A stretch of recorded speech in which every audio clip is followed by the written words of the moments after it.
Let's see how this boy makes over $10,000 a day. He carefully scratched the date off his checks, secretly changed the numbers to today, and soaked a lot of model airplanes in the tub, waiting for them to soften. He used tweezers to remove the airline logos and stick it on the forged check. Then they confidently went to the bank to cash them. Excuse me. I'm sure you hear this all the time, but you have the most beautiful eyes I have ever seen.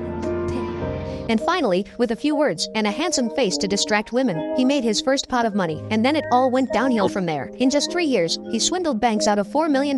He was known as the most legendary con man in America, but forging checks was just his most common tactic. He also posed as a pilot and traveled around 26 countries on free airplanes. Posing as a doctor, he ended up as a department head, in charge of 6 interns and 20 nurses. He even posed as a commissioner of the U.S. Secret Service, made a fool out of the federal agents who were after him, and he was 16 years old. And here's the kicker. This is a true story. Frank started out as a transfer student. On his first day of school, he was bullied by a school bully. When he got to class, he was taunted for dressing like a teacher. So he had an idea. He turned around and wrote his name on the board. Quiet down, people! My name is Mr. Abagnale. That's Abagnale, not Abagnale, not Abagnale, but Abagnale. Take your seats! The students were so impressed by his voice. Then Frank dragged the school bully to the podium and made him read his French textbook aloud in public. His poor pronunciation brought laughter. Then the real substitute teacher arrived, and once again, Frank plays his part and told the ladies straight out that he had been substituting here, waiting for the principal to find out about it. Frank has been teaching French for a week and even had a parent-teacher conference yesterday, to which his mother was speechless. Being French, she taught Frank French as a child, yet her son teases his classmates. On the contrary, his father and Frank laughed together because his son's deception was inherited from him. One day, not long afterward, his father's company was caught in tax fraud. Even when Frank Sr. sold his limousine, the family moved from the big house into an apartment. They still couldn't close the gaping hole. To get the company back on its feet, the father decided to take Frank to the bank for a loan. Before doing so, they went to a clothing store. His son needed to rent a suit to dress up, but the shopkeeper refused, saying he had no rental business. So the father did his best trick.